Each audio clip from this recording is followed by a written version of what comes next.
All right. How's it going, everyone? I know there's like 3 of you waiting right now. Welcome to the first ever live stream of the two Irish brothers. I am NDSean45. I am IrishBenjamin57. And welcome aboard, everyone. So let's just get right into the discussion here. Obviously, today was the end of the first sporting event that we've all seen in a long time. Well, actually, I saw a few horse races last week, but the 2020 NFL draft has come and gone. And as you guys can see, I am sporting my boys, the Chicago Bears. And, of course, those of you who have been watching Ben and I on our main channel, the Two Irish Brothers page, we got to talk about this right off the bat, Ben. Myself, personally, I'm happy about this, but I called it. I freaking called it. I said Cole Kmet was going to be drafted by the Chicago Bears. As soon as they released Trey Burton, that set the tables for that. Yeah. So, and personally being a Bears fan, and by the way, hello to the 3 people that are watching us right now. Up to 5. How about that? And you guys feel free to comment, ask us anything you want, but keep it to sports. Nothing else. No religion, no politics. That's for another day. I knew that, like I said, as soon as Trey Burton was released, that opened the door for Cole Kmet to be drafted to Chicago. And first off, that is a great pick because looking at the Bears numbers, and they showed this all over the place, our tight end production last year was either last in the league or second to last. Wow. So despite what a lot of Bears fans are saying, that was a good pickup, I think. Definitely a good pickup because Cole Kmet, he has a lot of potential. I mean, we've been watching him at Notre Dame for the past few years now. Yeah. Guy's a stud, and he has nowhere but up to go. And I just hope they can, Matt Nagy can utilize him the right way. Yeah. Yeah. I think he'll be a great addition. And one of my other buddies is a big Bears fan. He made a good point. He goes, Kmet is a homer of the Bears, so that'll create a lot more drive in Kmet. So it's a match made in heaven, quote unquote. So for them, and I'm excited. I'm excited for him. I get excited for all these Notre Dame guys when they go into the NFL. Some of them go to teams that I enjoy watching, and some of them go to teams that I don't particularly enjoy watching. And we'll get into that a little later on in this live stream. But, yeah, I'm excited for all of them. It seemed like everybody that was projected to get drafted from Notre Dame did. There were a couple guys that didn't. And if you saw one of our other videos, we did talk about that, and it was no surprise of who got left out of this draft. But I do believe that he will those couple guys will be picked up in undrafted free agency. That's the word I was looking for. Yes. Yeah, that happens. Yeah. But a lot of people seem to think though that just because you don't go drafted doesn't mean that you don't have a chance to make the NFL. Yeah. So, and there have been lots of guys that have gotten onto championship teams that went undrafted. So for some of those guys, it's actually a blessing in disguise because then you can set yourself up for an actual championship run in your first couple seasons if you can perform well enough. So only time will tell. And, I think a couple of the guys that didn't get drafted will be picked up, and we'll be seeing them pretty soon, whether that be on a practice squad. But we'll be seeing them in preseason football, I think. Oh, yeah, definitely for sure. The guys will be picked up. They'll see their time in preseason, and worst case scenario, they end up on a practice squad. Yeah. But yeah, let's just since this is primarily a Notre Dame channel, let's talk about all the Notre Dame draft picks and next in line to Cole Kmet, Chase Claypool. Now, Yep. Picked up by the Steelers. Yeah, I have a few friends who are Steeler fans. I'm sure they're excited about that. The one thing that surprised me with Chase Claypool, and I said this, in a episode that we did not too long ago, I had really thought that Chase Claypool played his way into the first round with the kind of combine that he had, but I was really shocked to see that he went in the third round. I thought he would go a little higher than that, but regardless, I think he's still going to be a great addition to the Steelers and be a big impact for them. Yeah. Yeah, I mean, he's a monster of a guy, and that offense, him having Juju Smith-Schuster on the other side of the field is going to free him up. I mean, people are going to double team Schuster, so he can make an early impact if he can get on the field. So we saw Boykin start to make an impact with the Ravens at a pretty early part of the season. So these Notre Dame receivers are a lot better than I think some people give them credit for. And the Steelers, they look to start opening up that passing game again with a big tree like Claypool. Yeah, exactly. I mean, that Steelers receiving core just got a lot more dangerous. And the history or the recent history of Notre Dame receivers, I mean, it speaks for itself. I mean, you have Miles Boykin, you have Will Fuller. So there's who else am I forgetting, dude? Help me out here. Golden Tate. Yep, Golden Tate. Michael Floyd, even though he had some of his issues off the field, but yeah. So yeah, we've had a pretty good track record last decade of receivers and even tight ends. Eifert, before he got hurt, he was a big pickup for the Bengals. And then of course Fasano played with my Dolphins. I remember that. Durham Smythe was actually picked up by my Dolphins the other year. So they're the tight ends and receivers for Notre Dame. They can make a name for themselves in the NFL. And of course, we forget about Kyle Rudolph. He's with the Vikings. Yes, Kyle Rudolph, derp. He's kind of towards the tail end of his career. But when he first came to the Vikings, he was a hell of a tight end. And Irish Trick made a good point. T.J. Jones was last I remember he was with the Lions. I don't know if he still is. He might be. A team that I don't pay a ton of attention to because A, they're not in my area, and B, they're not one of my teams. But so we've had quite a bit of experience, going into the NFL with our offense. Not just with linemen, but tight ends and receivers, and unfortunately, quarterbacks haven't really panned out. No, not recently. No. And St. Brown was drafted by the Packers, so. But yeah, I mean, I don't really, with the way his career's gone lately, I don't see that. Unfortunately, I hate talking negative, but I don't see his career lasting that much longer. Yeah. So then the next one, this was a team that really needed a lot of help.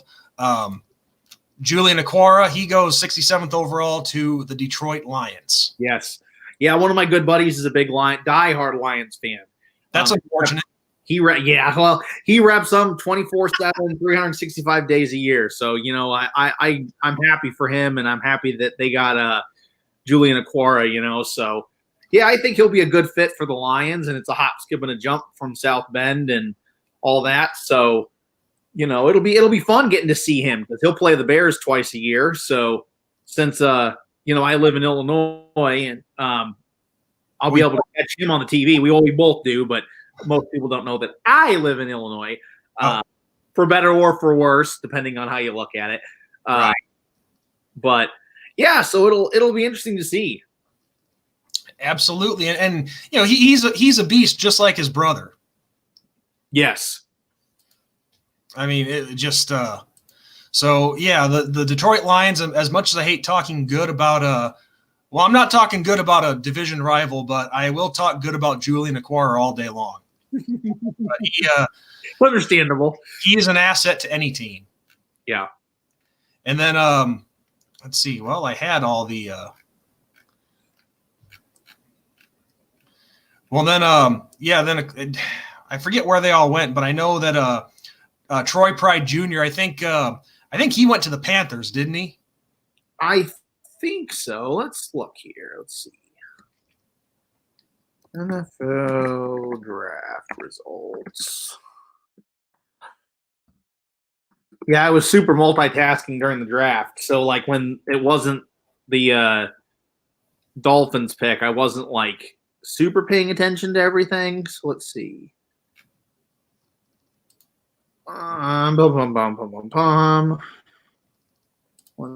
Carolina Panthers.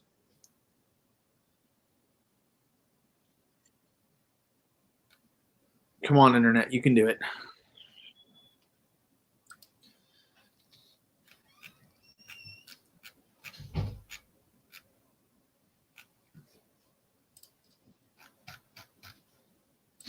Okay.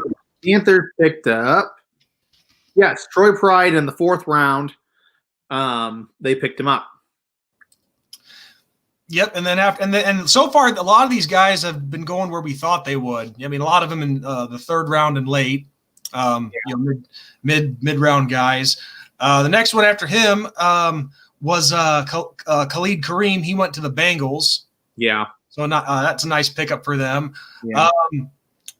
Where else? Who was it? This is a guy that I'm really happy for.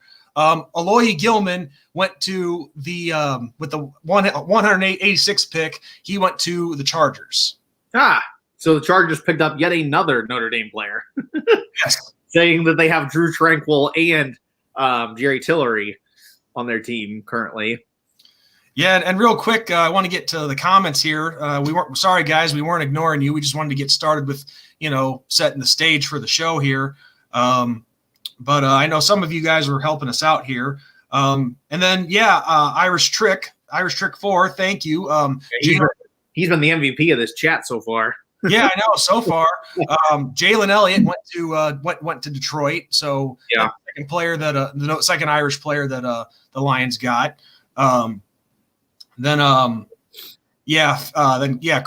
Chris Fink went to San Francisco, and Tony Jones Jr. to Houston. Interesting. Very, very interesting. Yeah, thanks. I'm happy for all of them. I really am. Fink is joining, of course, Mike McGlinchey with the Niners, and what's his name is joining Fuller with the Texans. So that's kind of cool to see these guys getting to bump into other Notre Dame players, and it makes it easier, I think, for some of these guys to transition into the NFL. You got somebody that went to the same school as you, and that you both, came from a program that you have the same belief system and all that. So it'll be interesting. It'll be kind of fun to see. And, now it'll be interesting to see who makes a big impact right off the bat in the NFL this upcoming season. So, yeah. Oh, and also another one we forgot, and Irish Trick 4, thank you for helping out with this, because we're trying to, like I said, we're trying to do this on the fly. We don't want to take too long being just completely silent here, just and spend a bunch of time looking it up on another page here. But, we appreciate you helping us out. But, Asmir Bilal. Asmir Bilal to the Chargers. Yeah, man, the Chargers are loading up on players. South Bend West, apparently. Yeah, no kidding. And then, Jameer Jones, another team taking multiple Notre Dame players. Jameer Jones to the Texans. Yeah, crazy. Yeah, so the Irish had a pretty nice draft with all the players that got taken. But also one thing I wanted to add, what you had just mentioned before, I think something else that helps some of these guys when they get to the NFL is when they are playing with when they have a teammate of theirs get drafted with them.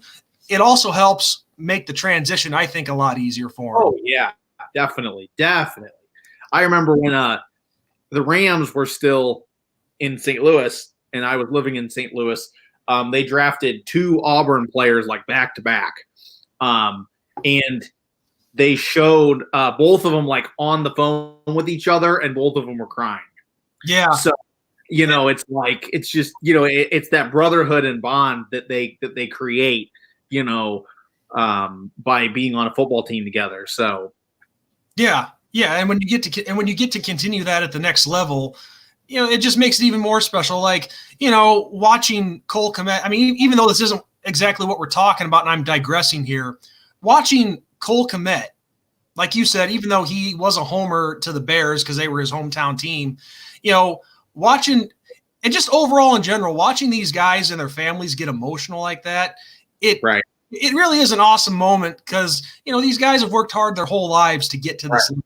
Yep. So it's that moment. Yes. Yep. Oh, yes. And, seeing Kmet, pretty much on the verge of tears. I mean, maybe that sounds like a cliche, but it really is awesome when you sit down and actually think about it and process it. Yep. But anyway, wanted to get to some of the comments, so don't think that we were ignoring you guys. Mike Biederman, hey man, yep, you've been a longtime viewer of mine. Hope you're doing well. And Shannon MK82, been watching NDSean45 for a while now. Great stuff. Keep it going. Thanks, dude. To be honest with you, I can't exactly remember seeing you show up, but regardless, I appreciate that. He's in the shadows. What? Maybe he's in the shadows. Well, that's the thing. I mean, just because people watch you, that doesn't mean that doesn't comment. Right. That doesn't necessarily mean they like to comment. And understandable. I mean, sometimes it is better to watch than just comment. Irish Trick 4, as we mentioned, you've been helping us out quite a bit with who went where for all the Irish players. Gamer of Life is Magnum. Is that you? I see. Magnum. He actually just created a WWE 2K20 like a wrestling league, and what it is maybe you've seen these before, Ben, but everybody creates their own character, and we create the character on the video game, and then Brandon sets up the matches, and we just we watch it on he live streams the event that he creates. That's pretty fun. Yeah, it's pretty cool. There's I don't know who all is in there or number wise.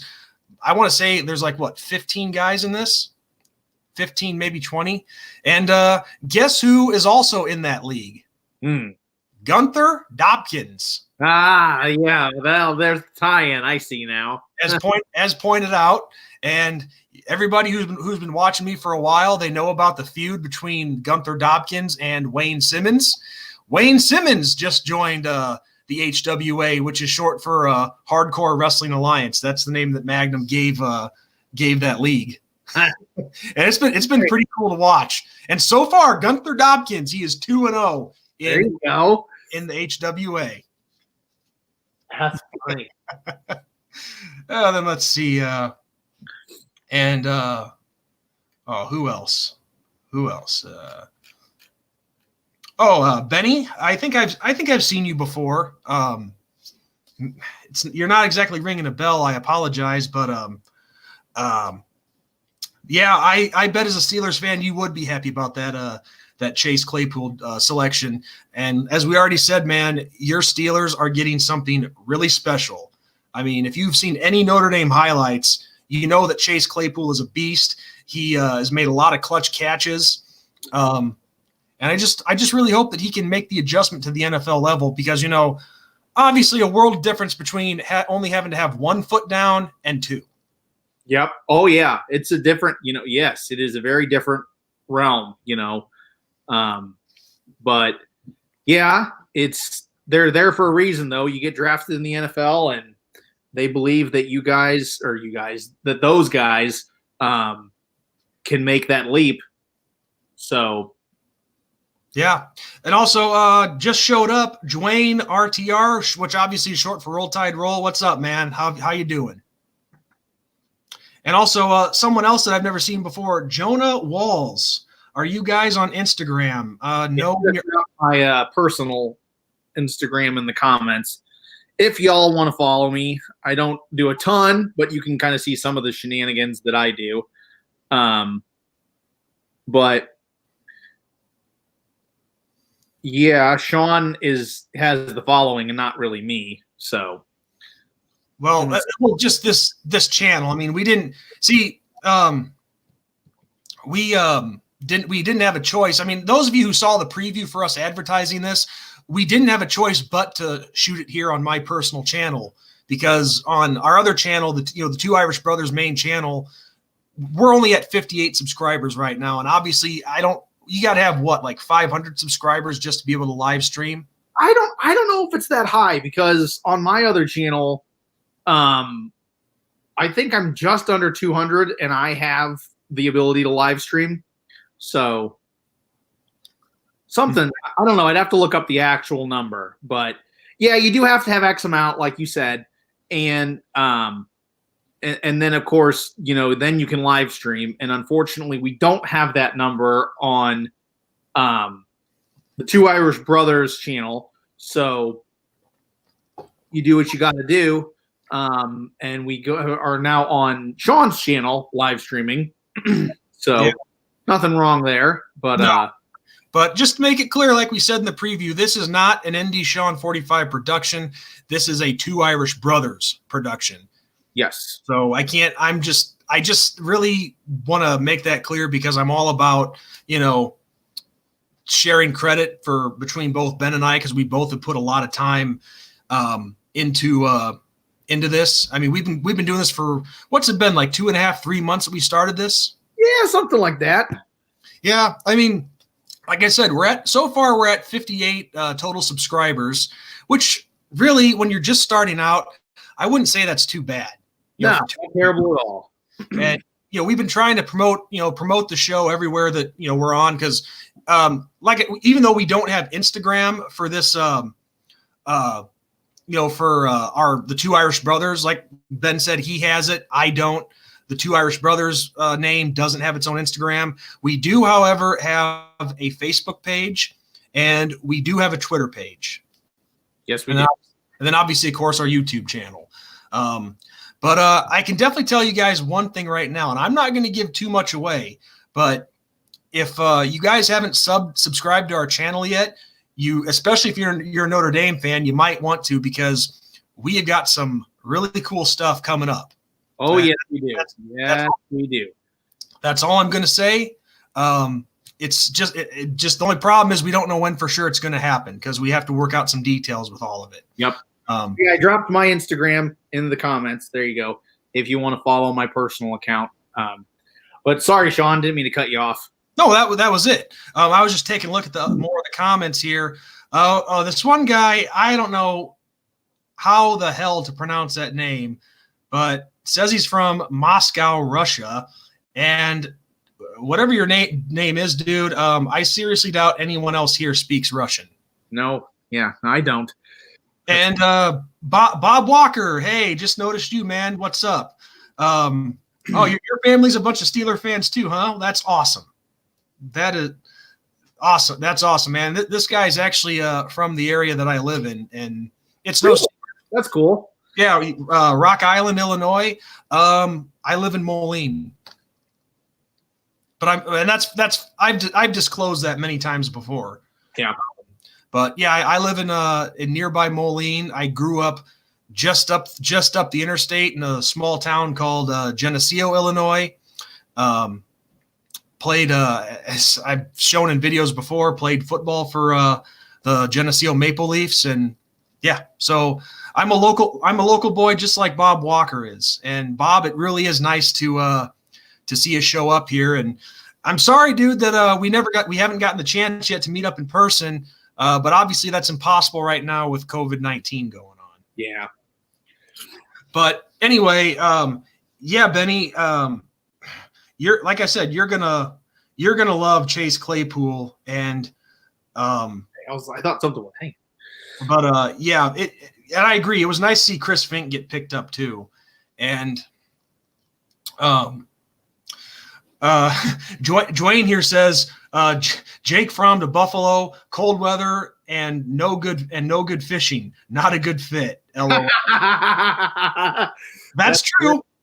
I think, let's see, with Buffalo, I think it was in that ESPN 30 for 30 when they documented the Bills' 4 straight Super Bowl losses and all that. Yeah. I think Jim Kelly, no, it wasn't Jim Kelly, but someone on that 30 for 30 said that Buffalo is a city where there is either snow or talk of snow for 9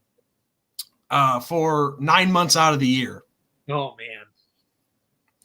That's nuts. That is just nuts. And also, I just realized something, Ben.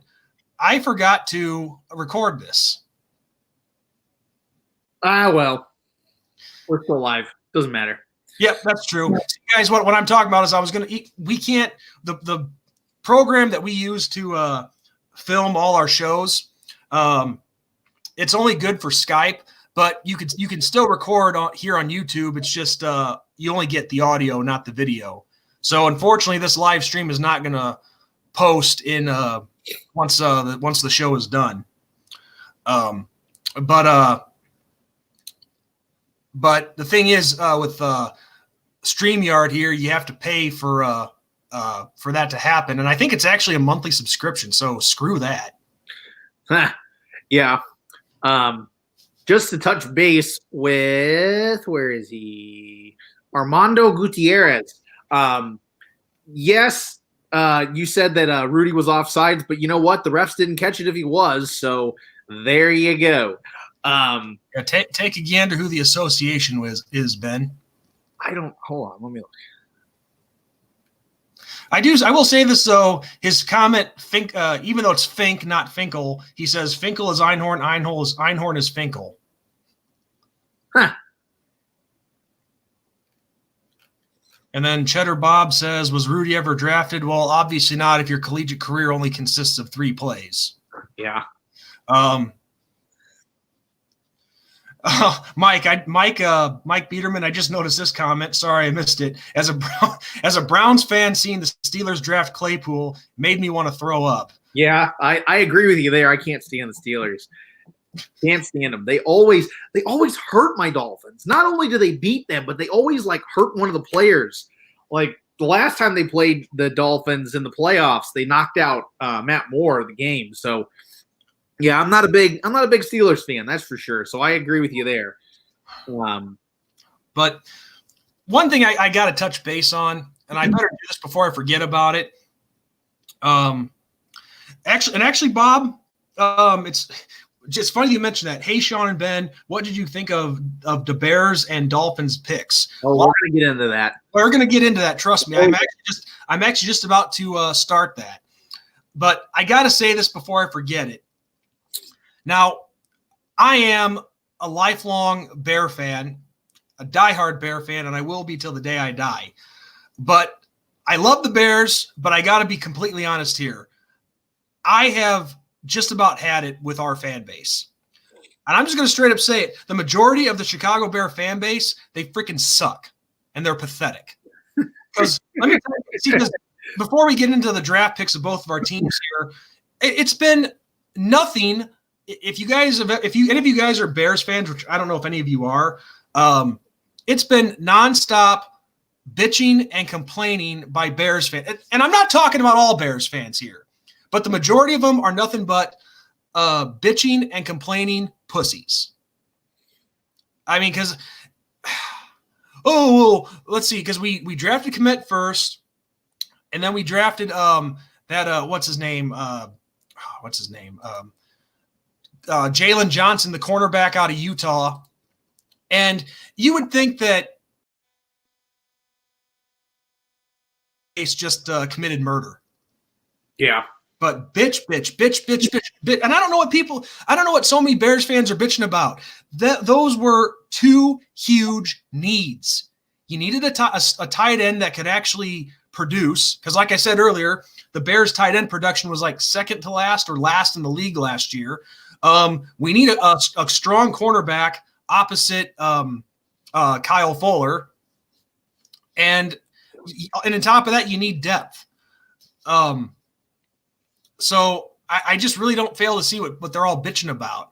And what it turned out the main trend is they were pissed off that we didn't go for an offensive lineman right away or a safety. Well, guess what? That's what undrafted free agency is for. You can still fill those holes. Yeah. But anyway, before we get into the picks of the Bears and Dolphins, one thing that's been annoying the hell out of me with Bears fans in the last 24 hours, and actually Irish Trick, you just beat me to the punch. That's what I was just going to mention. The one thing that people in the Bears fan base have been bitching about is with the draft of Cole Kmet, the Bears now have 10 tight ends on their roster. Well, so what? I mean, we actually have Bear fans who think that we're going to keep 10 tight ends on the roster. To a lot of you dumbasses in the Chicago Bears fan base, which I don't think there's many watching, the ones that are complaining about that, it's called cutting players, okay? They're not going to keep 10 tight ends on the freaking roster. Yeah. And no, Irish Trick, that's not any reference to you. I mean, you brought it up, but I'm not saying that you're a complainer. But no, I mean, if I had to project the tight end lineup for the Bears, what would you say the average number of tight ends that teams keep? Like maybe 4 or 5? I don't even think that. I think it's like 3 or 4.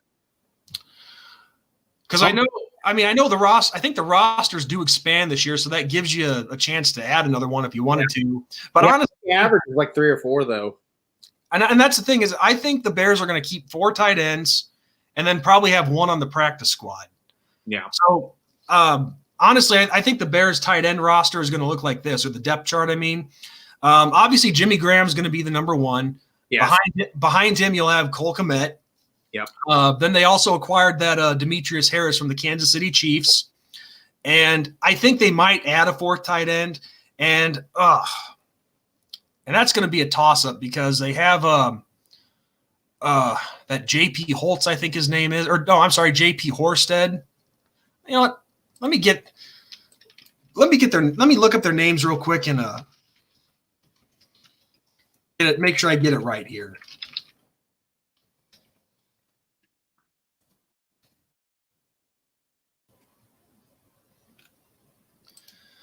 Okay.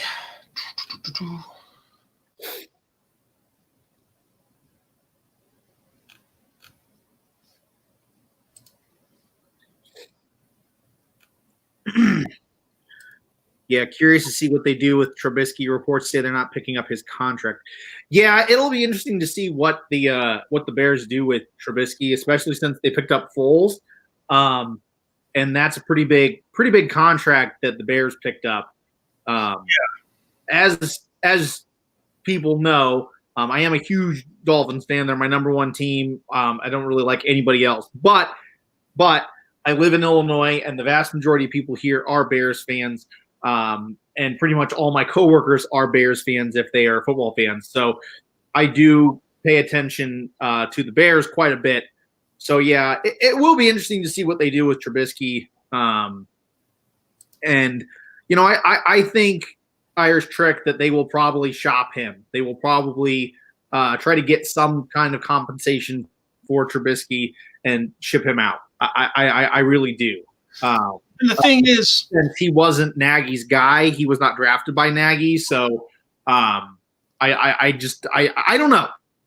Maybe that's just me being optimistic for Trubisky, but that's kind of what I think. Well, and the thing is, you know, I like Mitchell Trubisky. I mean, he's a good person, regardless of what you think of him on the football field. He's a good dude. He's trying really hard, and there's nothing not to like about him. I mean, he's not cocky. He's not arrogant. He's a team player, and he has a kind of personality that you would want for your team. But you know, even I hate to admit this, but you know, even my patience is running out on him. It just granted he's been hurt at times, and that hasn't helped.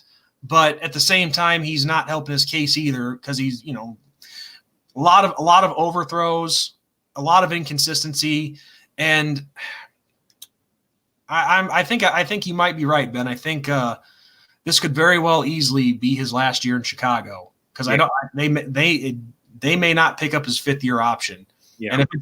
And if I read that correctly, and it's going to be $24 million, then probably not. Yeah. So they could very easily, Nick Foles could very easily become the quarterback of this team. But you know, we're just gonna have to wait and see once once training camp and preseason gets here. I hope it does. With COVID-19 going on and all that. But regardless of what happens, I do wish Mitch nothing but the best, and I hope he does. I hope he does step up. I hope he really does step up and have a phenomenal year to where, you know, that $24 million 5th-year option is worth keeping. But I think it's close to say the writing is almost on the wall, but not guaranteed. Yeah. But going back to the tight ends that Chicago has, here's who all they have: Jimmy Graham, Demetrius Harris, Dax Raymond, Eric Saubert, Adam Shaheen, Jesper Horsted, Darian Clark, Ben Broniker, J.P. Holtz, and then Cole Kmet, who was just drafted. Now, of these guys, Adam Shaheen, the ones who I think will be gone, Adam Shaheen, he's on the trading block. They're looking to get rid of him. Darian Clark, I never even once heard his name mentioned. Ben Broniker has seen some time. So has J.P. Holtz and Jesper Horsted. But like I said, I think the Bears will keep 4 on the team, and those 4 I think will be Jimmy Graham, Cole Kmet, Demetrius Harris, and that 4th spot is it's really hard. But I think it would come down to between J.P. Holtz and Jesper Horsted because they did see some significant time and they did do some really good things. So, I would have to say probably Jesper Horsted because he really flashed. And then so those are the 4 that I could see on the team, and then probably J.P. Holtz they would put on the practice squad, and the rest will be cut. Yeah, because what I've noticed with the Bears is they usually keep an extra tight end for special teams. Interesting. So yeah, again, I hate to say it, but the majority of Bears fans are just completely stupid. My blood's been boiled from the arguments that I've gotten into with some of them the past day.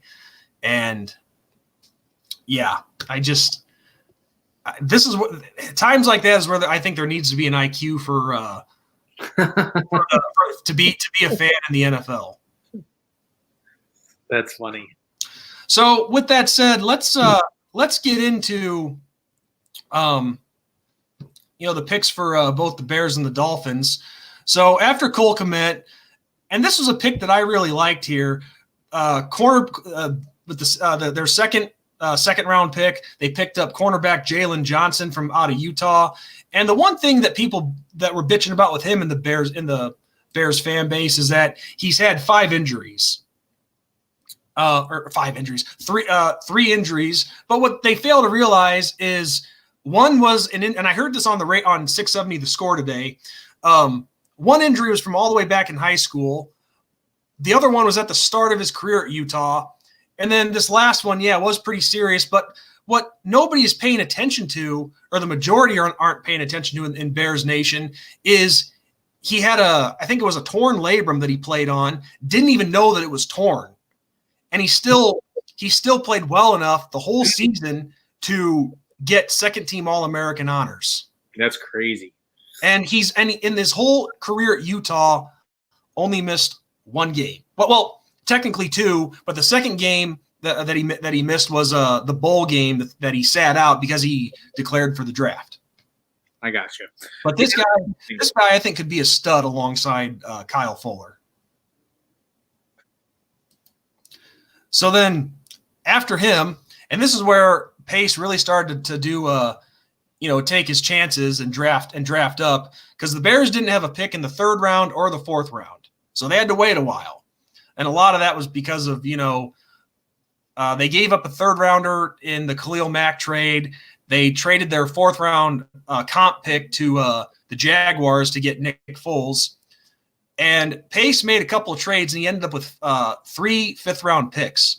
And the first one that he traded up for was defensive end Trevis Gibson out of Tulsa. And obviously, with these teams that are coming up and these guys, I don't know.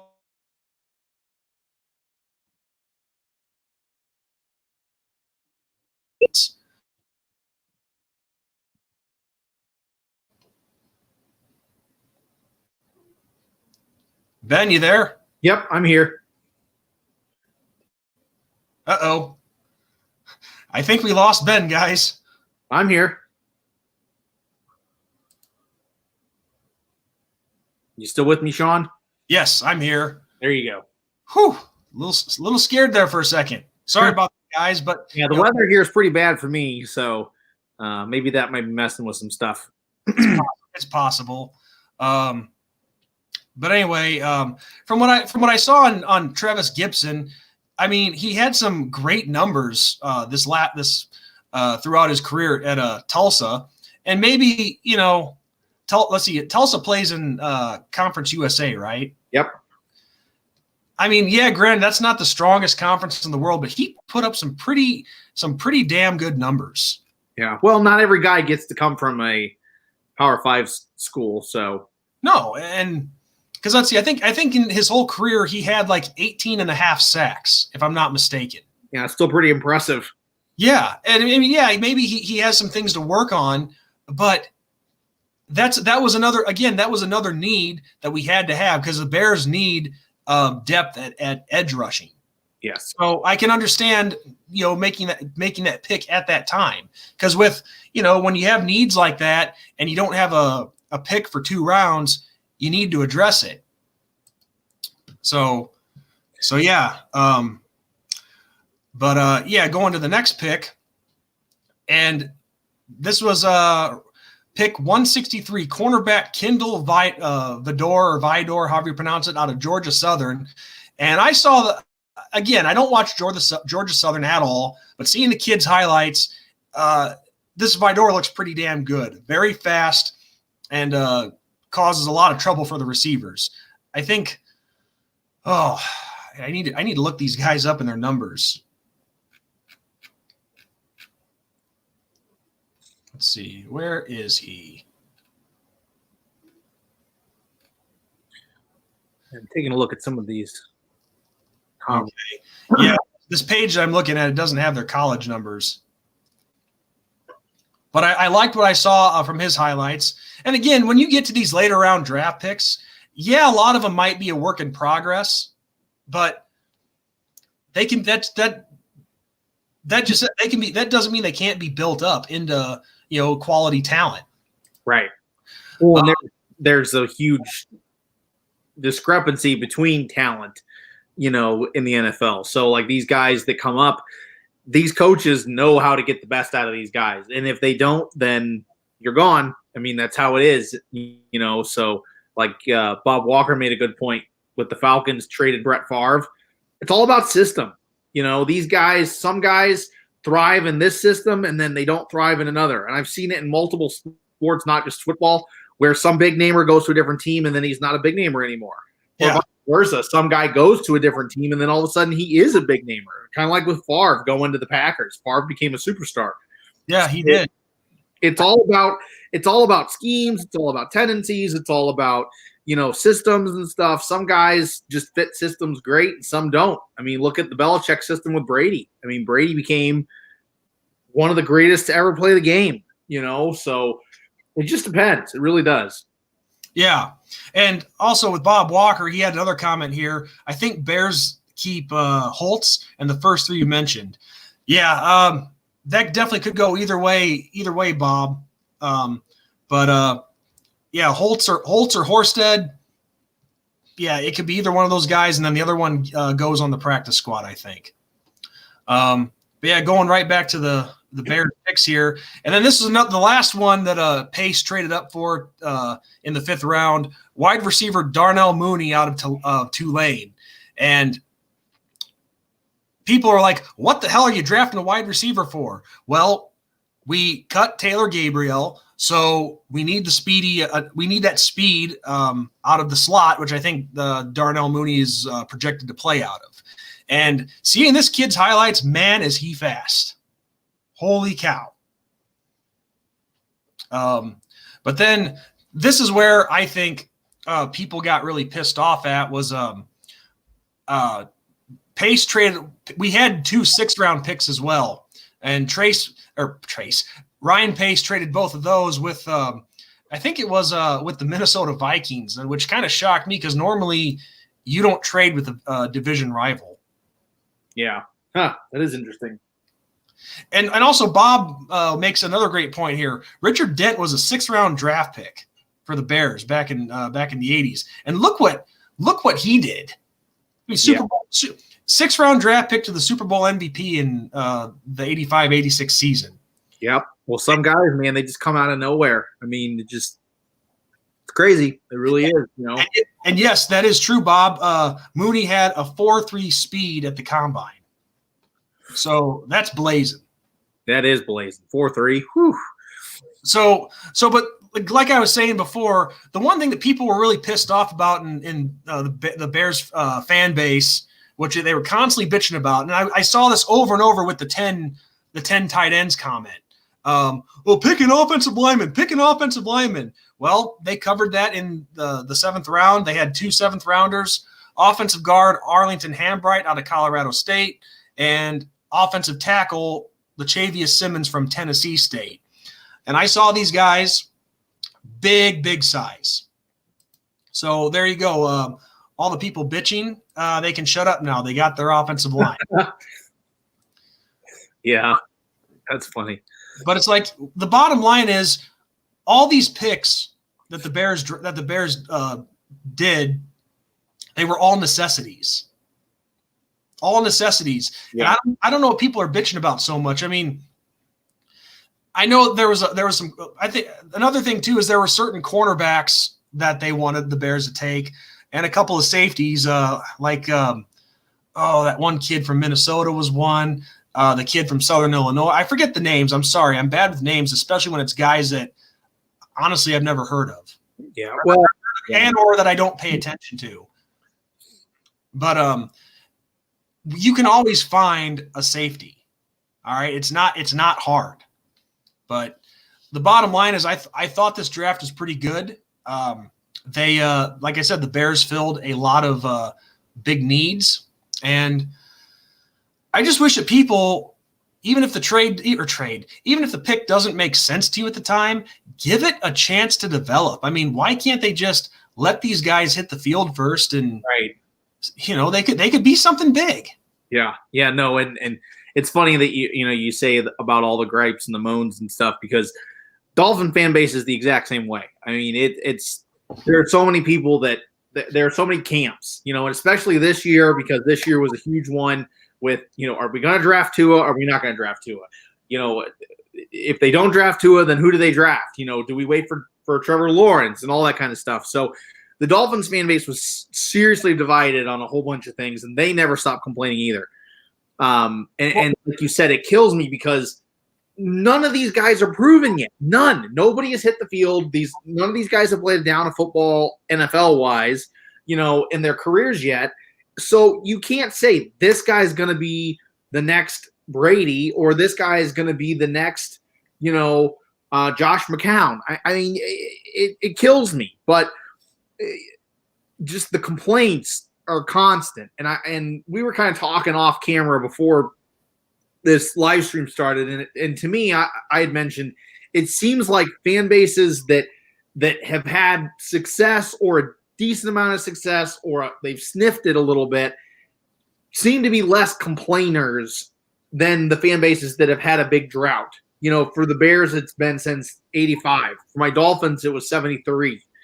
So it's been quite a long time since these two schools, these two franchises have won a championship. the Bears have obviously had a lot more success in the last 30 years than my Dolphins. My Dolphins haven't been anywhere near a Super Bowl since the 70s. The Bears at least went to a Super Bowl in my lifetime and Sean's lifetime. In 2006, 2007. With Lovie Smith. But yeah, so and I get it. You know, you get frustrated and you want to win, and I get it, especially for people that have that fire and that passion. You know, it sucks when your team doesn't win and isn't winning at all. You know, at least with us, with being Notre Dame fans, Notre Dame has a decent amount of success most years. You know, we've only had to endure some bad seasons, you know, a couple times in the last 30 years. So even though we haven't won a championship, we've had our fair share of good seasons. And I think, Ben, I think I speak for you when I say when we refer to bad seasons at Notre Dame, we're talking sub 500 records. Because, I mean, 7-5, 8-5, I wouldn't consider that a great season. Not Notre Dame, no. But mediocre is better than sub 500. Right. I mean, I'd rather have an 8-5 season than 4-8 like we did back in 2016. Exactly. Yeah. That was a debacle that year, and we're not even gonna go back down that road. That's a road I try to forget. Yeah. But so, go ahead with say we have to say first, but go right ahead to the Dolphins draft picks. Yeah. So touching on what Dwayne said, the Dolphins picked up Tua with their first pick. And I was nervous to see what they do because the last, let's say 15 years, Dolphins really have not been good pickers when it comes to drafting. But picking up Tua, it's a leap of faith. I get that he's been a little banged up, and I'm on the fence with Tua. I like him as a person. I like his humbleness and his attitude that he brings. The whole faith-based system that he has instilled in him goes really far with me. I was a huge Tim Tebow fan, not because of his accolades, but because of his faith. And Tua brings that to the Dolphins, so I'm pretty excited about that. Talent-wise, I don't know. I get nervous about people who are scramblers, so I feel like they don't last as long in the NFL just because of the strength and speed of defenses. Yeah. But I am not one of those fans that I want to see him fail. I want to see Tua take us to the promised land. I want to see him do well. And the Dolphins picked up a whole bunch of linemen in this draft. I'm not going to go into because we had like an ungodly amount of picks. We made so many trades last year, gutting the team wise. There's just so many guys. I could go for an hour on all the guys we drafted. But we picked up a whole bunch of linemen to start building that wall around Tua. I'm super excited. We picked up, for me and Sean, a very familiar foe in Austin Jackson. He's an offensive tackle from the Southern Cal Trojans. And he is absolutely phenomenal. He has a great base, very strong motor. So I can't wait to see him take the field with Tua. But him and then our other real big pick, let me get into it. Noah, I cannot pronounce his last name. Dwayne probably does not like him at all. He came from Auburn. But Noah Benoja. Yeah, something. And I did see somebody in the one group that I'm a part of, Dolphin wise, that said if you're trying to draft guys with the hardest names to pronounce, you're sure winning Miami. But so he's a good pickup. We really hit all of our needs. We picked up a very, very, very familiar foe with our final pick of the draft in Navy's starting quarterback. So, and he was a quarterback, receiver, and running back at the Naval Academy. And it's cool that we got him because, and I'm not trying to bring it into this, but Trump did sign an executive order that allows athletes from the service academies, Navy, Army, and Air Force that if they have an opportunity to get drafted in the NFL, they can, instead of having to do their servitude to the military. So that's really, really awesome. I'm trying to find his name, but he'll be an awesome addition to the Dolphins. And those are my big three for the Dolphins. Oh, the Navy player? Yeah. Malcolm Perry. I got the Dolphins draft up here right now. Yeah. Yeah. He was our final pick in the draft in the 7th round. But yeah, he'll be exciting to see. I think, okay, going on to Bob Walker's comment. I think the Dolphins are building a team that'll scheme will fit Tua if he stays healthy. Yes. I think that this year Tua doesn't even see the field.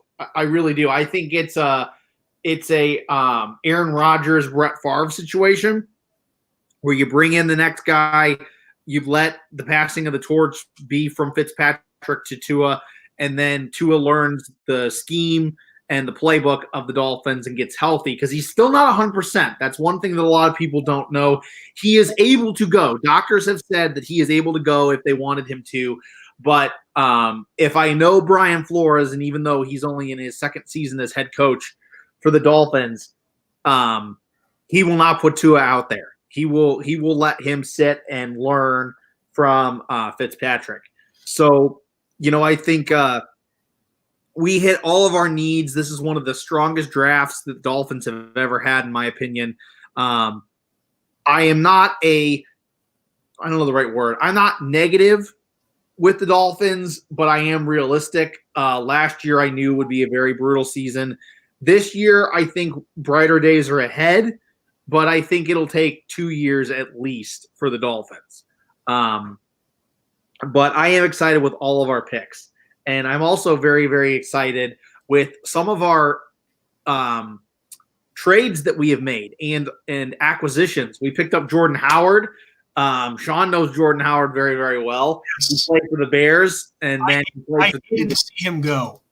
And some Dolphins fans kind of grumbled about picking up Howard and felt like that we should have gotten a bigger playmaker than Howard. But him with our running back core, we have Balaj and Gaskin,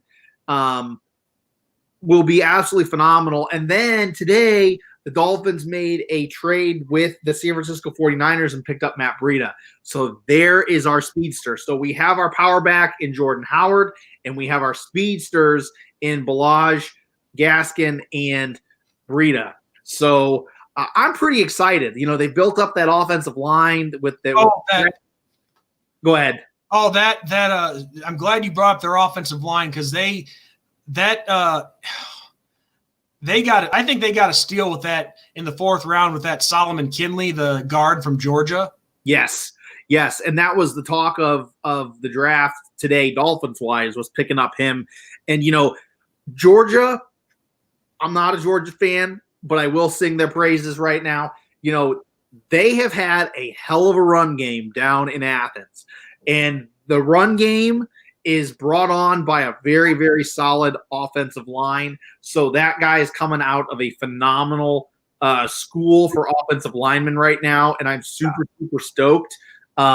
It's very interesting that the Dolphins kind of loaded up on SEC players. We got 2 Alabama players, an Auburn player, and a Georgia player. So it'll be interesting seeing all those guys and all those rivalries in the locker room. And we picked up a couple SEC guys last year. One of my absolute favorites, because I have a soft spot for Auburn, was Chandler Cox. We picked him up last year as a fullback. So it's kind of cool to see the SEC tie-ins and stuff, even though I'm not an SEC fan. But I do like seeing the rivalries because I remember, and I don't know if you remember, Sean, and it's a team you hate, but when Clay Matthews was still playing for the Packers, him and Aaron Rodgers had a bet when Southern Cal and Cal Berkeley played each other, and whoever lost had to wear gear like for the next week in the locker room. And of course, Aaron Rodgers lost, so he was down in the freaking Southern Cal gear all week. Yeah, great.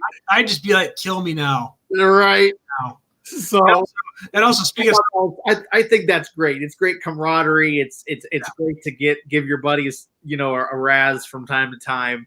So, yeah, I'm pretty excited for the Dolphins. I try to be optimistic, and I try to give them the benefit of the doubt because, like I have said earlier in the video, there hasn't been a down of football played yet.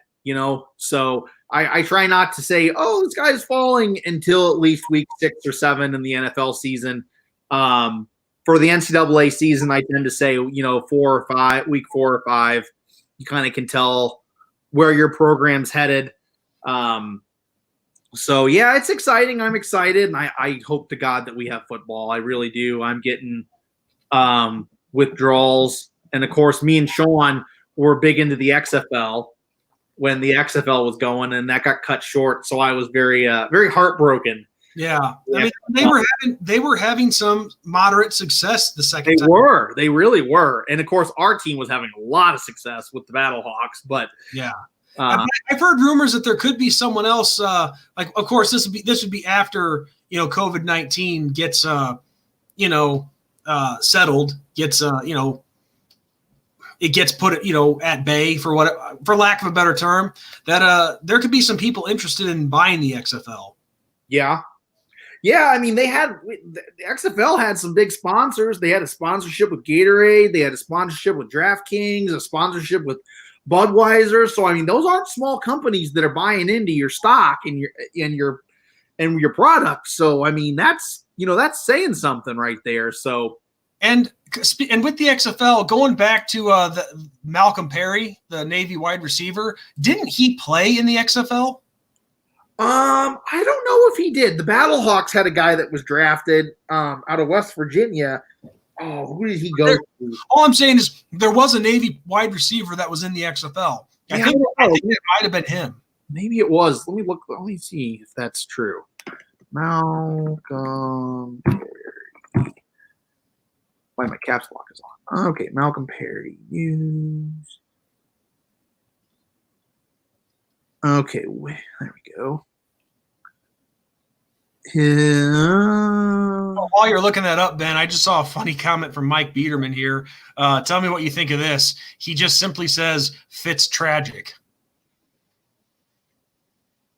Yeah. Referring to Fitzpatrick? Yeah. He is a very streaky fellow. Let's just say that. He has his games where he is just like a surgeon carving up defenses, and then he has games where he just can't get anything right.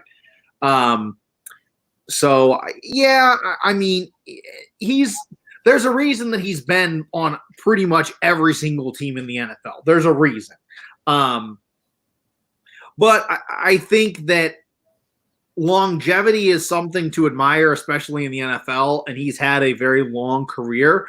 And he's a guy that he's not a complainer. He has a very, very good work ethic. He takes on the culture and embraces it wherever he is. He's definitely embraced the South Beach culture in Miami.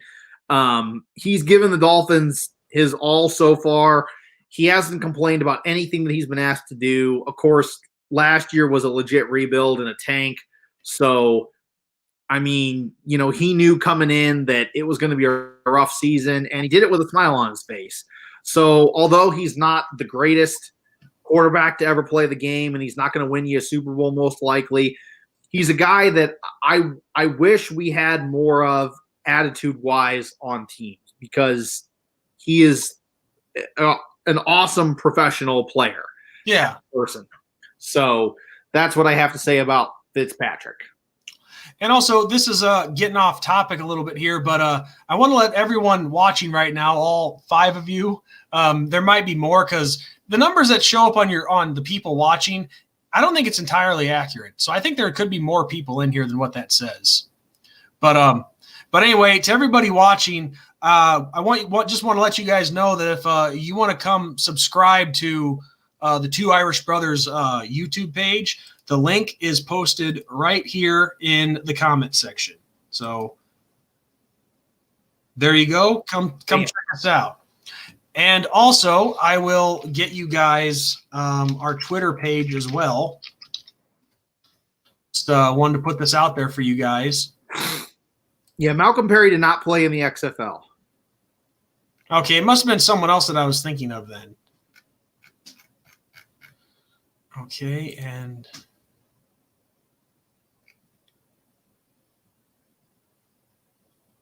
and where is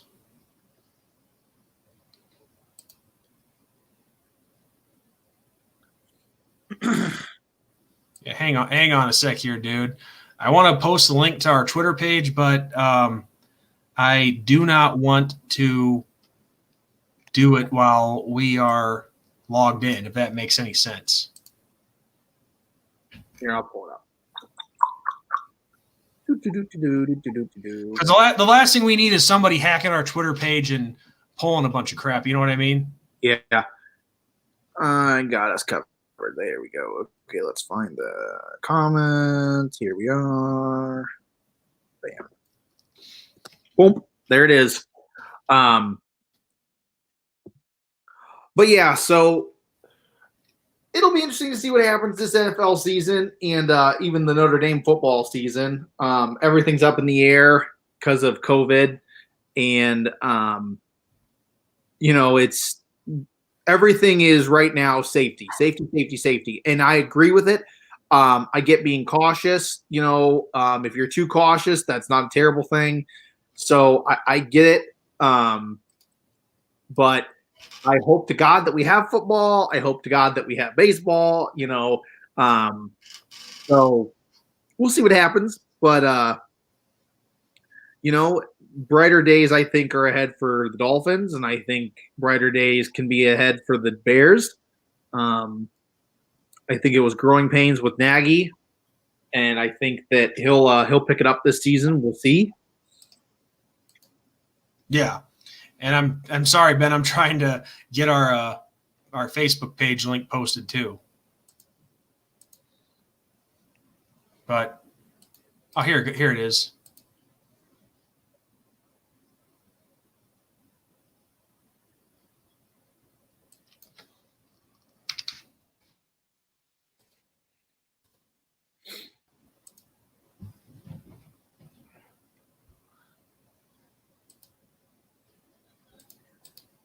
Sorry for the delay, guys. I apologize. All right, so here's our Facebook page.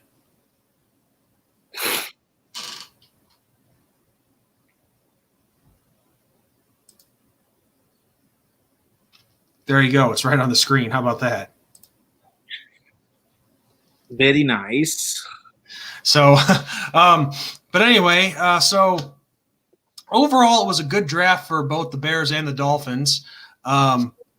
But moving on to a couple other topics. Since both of us are Notre Dame fans, we also wouldn't feel right if we didn't put this out there. But as all of us Irish fans know, women's basketball coach Muffet McGraw has officially retired as the women's basketball coach.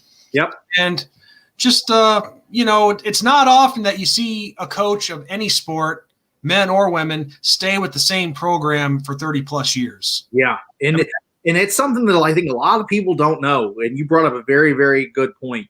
She's been with the program for a long, long time.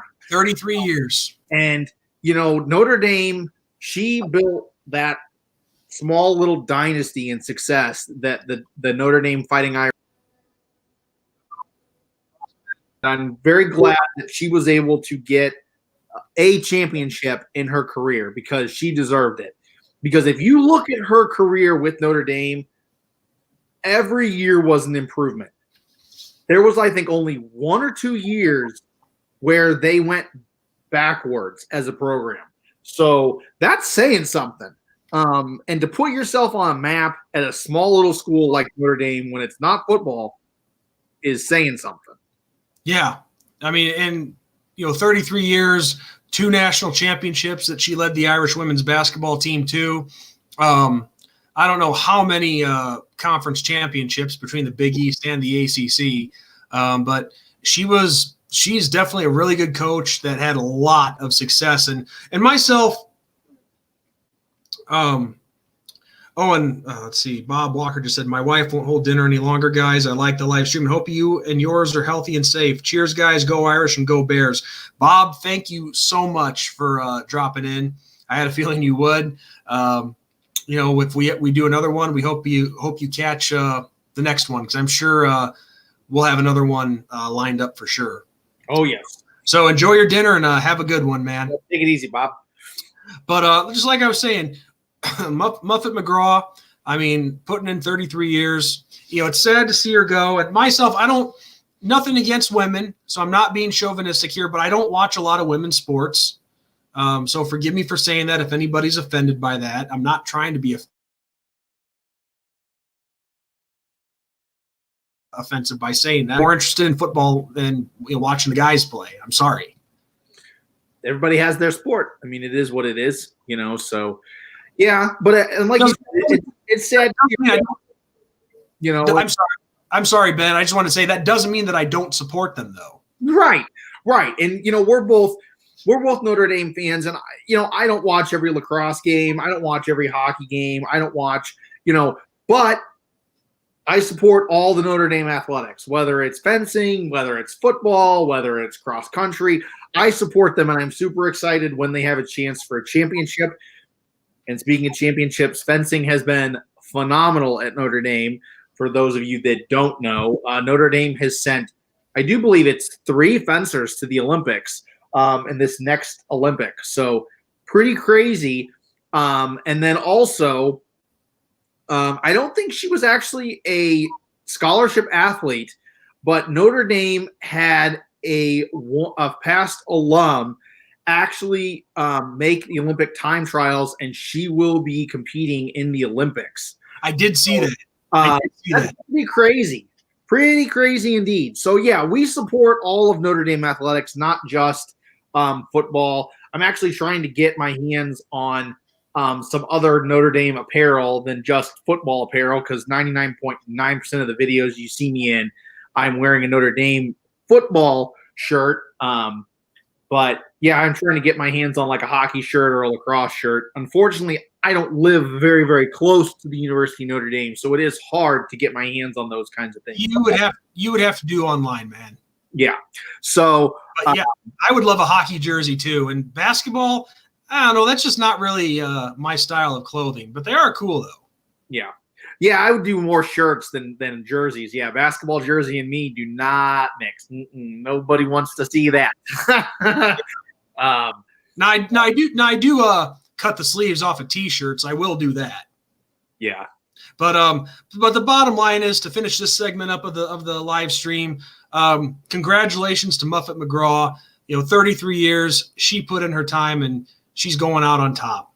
And she's gonna be missed. Yep, definitely. Now, another thing that I wanted to cover, Ben, and this is a little history lesson for everybody. Oh yeah. You knew this was coming. He's obsessed, guys. He is obsessed. But here's the thing. When you guys hear what I'm about to talk about, you'll probably be like, "Oh, Sean, will you get off this topic, please?" Well, I'm sorry, but when I think something is a really good idea, I can't help but talk about it and use my imagination and see it bring it to life. But those of you who've been watching Ben and I, and even on my channel here, the bowl game that Notre Dame won this past season, the Camping World Bowl, you guys have heard me nonstop talking about how with these postseason bowl games, major and minor alike, which I'm not going to talk about the major ones because the major ones have it right. But all the bowl games, the sponsor and the name of the bowl game need to be separate, but they can be together in the same title. Like, the ones that have it right in the minor bowl system or the minor bowl lineup, the Buffalo Wild Wings Citrus Bowl, the Tax Slayer Gator Bowl. So these are longtime bowl games that, even though the sponsors change, that nostalgia and that, tradition and prestige and history of the bowl game has stayed. And I don't, and that's fine if the sponsors change. Just keep the bowl game name there. But anyway, I'm digressing a little too much. But I've said that the game that we won this past season, the Camping World Bowl, I thought the name Pineapple Bowl was perfect for it. But here's the history lesson with that. Not only did I think Pineapple was a perfect name for the location, it's in Orlando, Florida. It's a warm tropical environment. So pineapple makes sense. And it's, it has that name has, the feel of a traditional college bowl game. And it has, it's traditional. It sounds traditional. It sounds prestigious, and it sounds, it's just fitting. But here's the history lesson. It also makes sense for this other reason. And I never knew this. I actually did this research after I came up with this idea. But the pineapple name, I ripped off from the TV show Coach, because on that show, that was a fictional bowl game on there. So that's what I was going off of. But what I didn't realize, at one point in history, and I don't know how many of you know this, but there actually was, back in the day, a Pineapple Bowl for real. And it was back in the 40s, and it went into the early 50s. And the matchup was the University of Hawaii against an invited team from the mainland. And ironically enough, Hawaii, even though it was their home bowl game, they only won 3 times. Because I think there was only 9 games total, because there was 3 years they took off because of the war. But yeah, so they were Hawaii was 3-6 in that game, and I'm like, that's freaking awesome. I didn't know that name actually was used, so that was pretty cool. And this was before Hawaii became a state, which is even more cool. But still, though, I stand by with what I said, and I think that name should be resurrected and used for this particular game down in Florida, down in Orlando. But here's the other history lesson. The state of Florida, and this is where it makes even more sense. The state of Florida at one time in this country was the biggest producer of pineapples in the country. This is like in the late 1800s, early 1900s. I don't know how long it lasted for. I forgot, but pineapples were Florida was the biggest producer of pineapples in this country. So it makes sense to use that name. And a lot of it was in the Florida Keys area, if I'm not mistaken. So it would make sense. Yeah. And I did not know that. I didn't know that. I mean, people probably thought I was crazy for using that name because, when you think pineapple, you think Hawaii, of course. Right. But myself personally, I just think of, a warm tropical weather, that kind of environment. So something new that I learned was, yeah, Florida was the biggest producer of pineapples in this country. So I still think they should resurrect that name and use it for this bowl game. Yeah. And the bottom line, everybody, is that Sean's going to create a change.org link for everybody, and he's going to get them to name it the Pineapple Bowl. I don't know if I'd go that far, but one thing that I did do, and here's my reason for the bowl games needing to have their own names and the corporate sponsor be separate. These sponsors that that put these games on, that sponsor them, they change all the time. Right.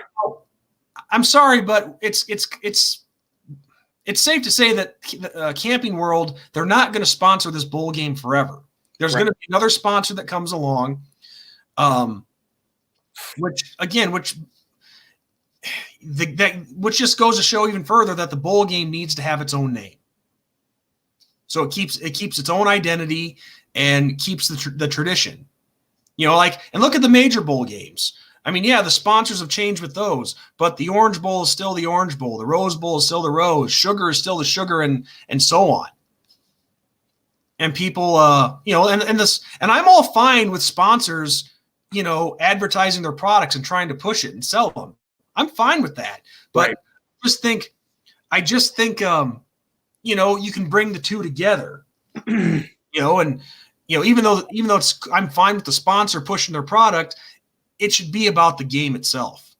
Right. And I think it's also important too, because even though it's a minor bowl game, these players should be able to play on a stage that has, even though it's small, it should have some dignity and some pride to it. I agree. So, yeah, just a little history lesson for everybody, which I thought was pretty cool. So, unbeknownst to me at the time, there actually is some validity to my argument that I've been talking about nonstop. And if I've been driving any of you guys crazy, Ben, if I've been driving you crazy, I'm sorry, but you saw the poster that I made. Yeah. That looked pretty cool. Well, you're not really driving me crazy because pineapple is my favorite fruit. So yeah, it's delicious. Although I can't have it on my diet currently, it is still one of my favorites. Oh, and I do like pineapple upside down cake. Oh, let's not even get started on that. And if you guys want an awesome mixed drink, there's a pineapple upside down cake drink that is phenomenal. What you call it? You can use whatever brand of vodka, but cake vodka, pineapple juice, and a little bit of grenadine. It tastes just like a pineapple upside down cake. It's delicious. And Mike Biederman says, in case Irish Ben wants to follow me on Instagram, my username is Mike_Biederman. Yep, I gave him a follow. Awesome. So there you go, Mike.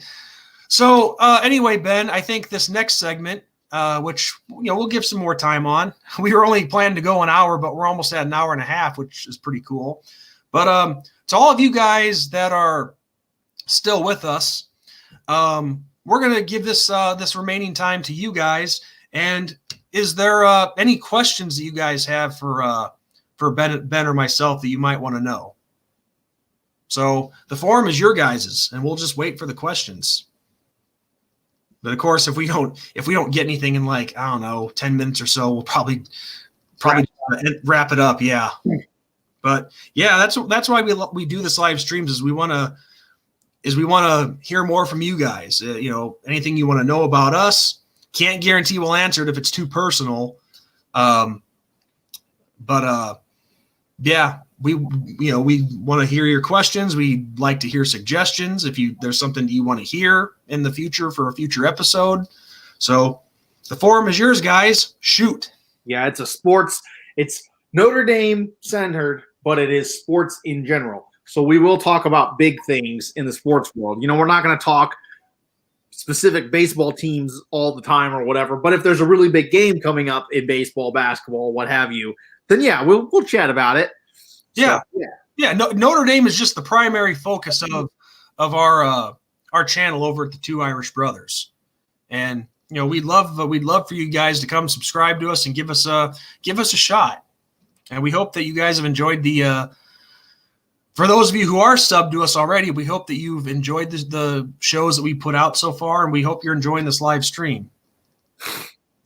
But yeah, which we might have to wait a couple minutes, Ben, because I think with the comments there is a little bit of a delay. Yeah. So even though people type the comment, we might not get it for a few seconds. I'm definitely noticing a delay on the YouTube chat. I know for a fact there is a delay, because I was watching one of Big Vol Daddy's streams the other night for the first round of the draft, and I was definitely hearing a delay, because they were making the picks. I could hear the picks being made on Big Vol Daddy's end of things, and then then the pick would show up on my TV like 15 seconds later. That's crazy. But yeah, just waiting on you guys. Let's see if we missed anything else in the comments. think so. I think we got everything. Well, I know even though he's gone, this was a comment I missed of Bob Walker's, but he said in an earlier comment, and I didn't see this right away. He said Alex Barr will be the Bears' right guard this year, another Irish in the lineup. Yeah, I think he will be. I agree with that.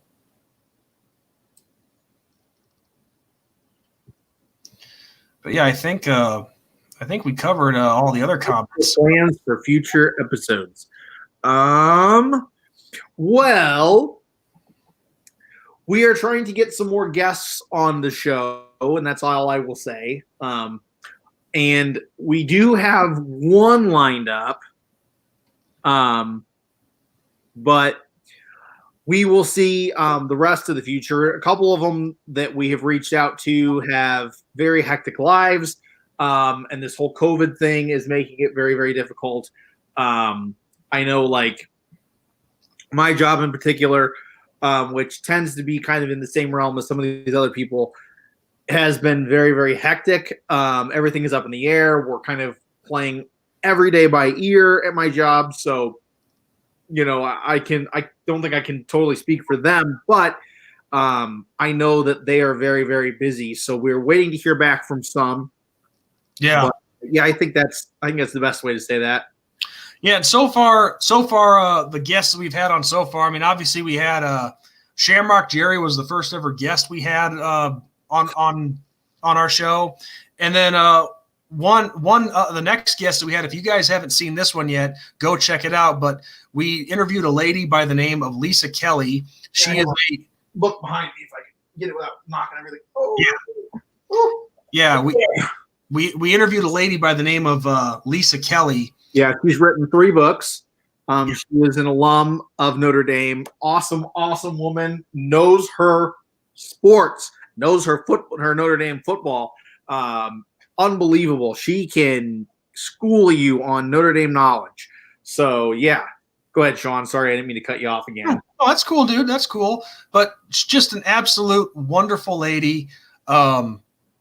You know, I'm in the middle of reading one of her books right now, and what the things that she writes about is Notre Dame players after they graduate from Notre Dame and move on to whatever they end up doing, whether it's playing football or another career. And it's just basically it talks about their motivation and their backstory, which just some of the people that I've read, it's been phenomenal. And she has, like, I think 3 books out of, you know, doing that same thing. Yeah, 3. Yeah, officially 3. I think she has another one in the works. I'm not sure. I'd have to go back and rewatch the interview we did with her. But yeah, Shannon asks, what is the greatest sports movie ever in both of your opinions? For me, it is Miracle. Miracle was really, really good. I will let you take the reins on this one, and then I'll give my answer. Oh man, you might have to go first, Ben, because I'm trying to think about that one. I mean, I saw Shannon ask that question before, and I'm like, oh man. I gotta think about that for a second. Think of all of them that I've seen. I've seen so many.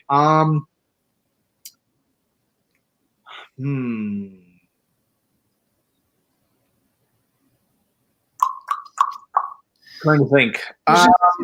There's so many that I love. It's hard to pick just one. Yeah. I think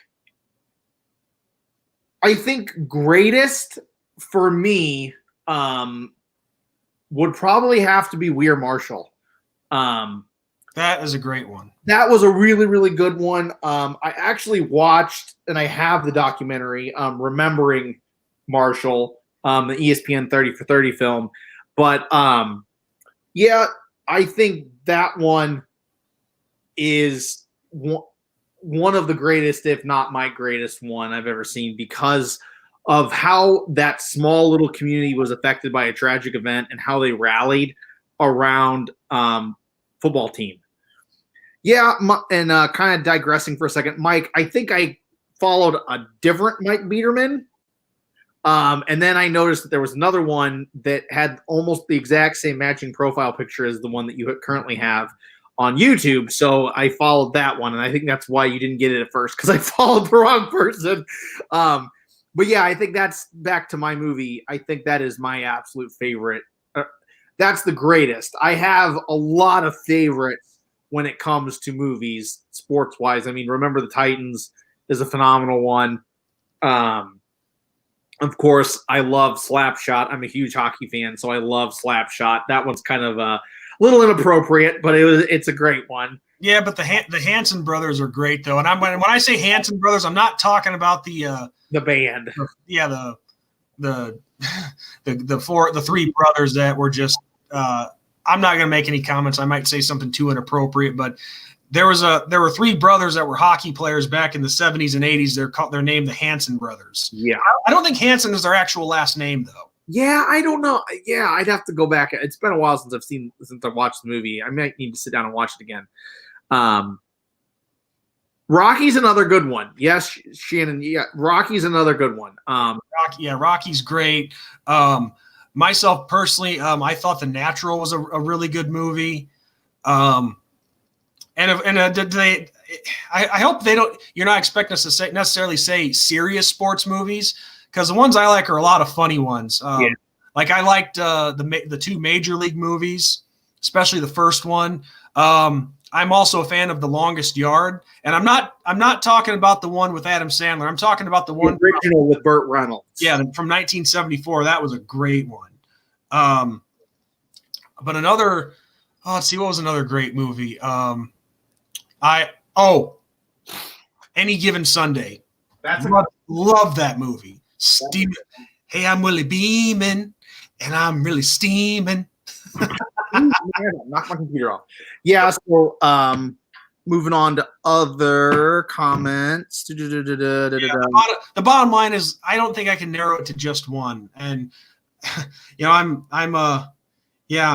sorry, Shannon, but there's too many sports movies that I like. I mean, like I said, Major League movies, The Longest Yard, Any Given Sunday, and the Rocky series, but also two that I just thought of, the newer ones, the spinoff, Creed 1 and 2. Yeah, I actually haven't seen the Creed ones. I need to sit down and watch the Creeds. If you're talking fighting, one of my absolute favorites is The Fighter with Mark Wahlberg and Christian Bale, based on a true story. I really, really like that one a lot. But then moving on to what is that? Mike Biederman's comment, my favorite NHL team. Favorite NHL team. You're not going to like it, Mike. I don't think you are. Pittsburgh Penguins. Huge Penguins fan, Mike. I actually, believe it or not, I'm originally from Columbus, Ohio. And I went to the first ever Columbus Blue Jackets game. I will actually show you. It's right here on my dresser. I have an official, if you look really, really closely, see if I can get it on my camera. Oh, it's coming really, really closely. The inaugural season of the Columbus Blue Jackets. I was actually there and went to their first ever hockey game in Nationwide Arena. So I have a soft spot for the Blue Jackets. But my absolute favorite team, because they were a team way before the Blue Jackets were ever thought of, is the Pittsburgh Penguins. And my favorite NHL team, Chicago Blackhawks. And before anyone says anything, because I've had people tell me this before, oh, Sean, you're just a Blackhawks fan because of the recent success they've had in the 2010s. No, I watched them all the way back in the day. Not a ton, because I was only a kid and I hadn't really started taking sports serious yet. And I'm talking like when I was 7, 8 years old. But I watched back in the days when Jeremy Roenick was there, Eddie Belfour in the net, Tony Amonte, Chris Chelios.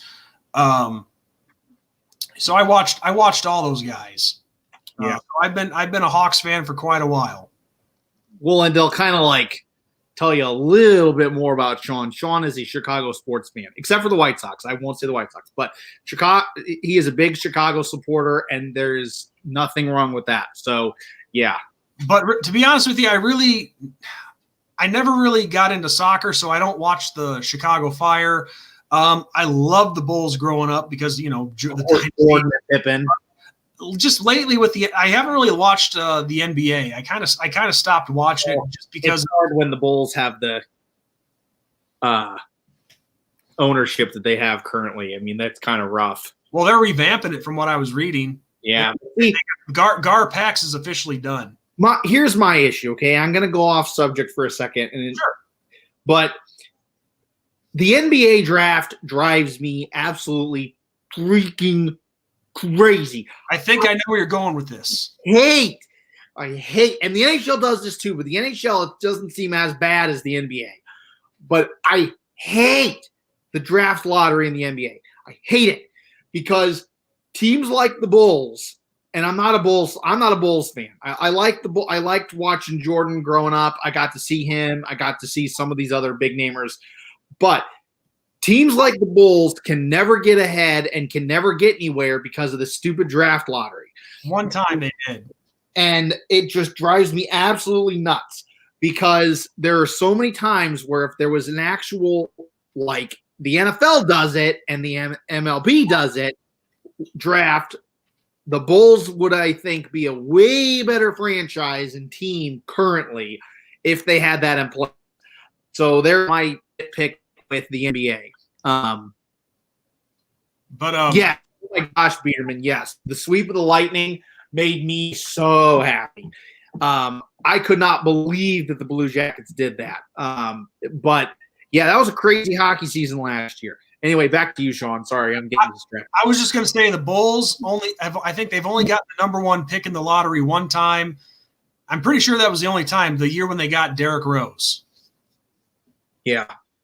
Yeah, and like I said, that's like my biggest nitpick with the NBA, and that's why they have these super teams. That's how you get the Golden State, and you get the Cleveland, and you get, you know, all these super teams in the NBA because these little teams can't get ahead.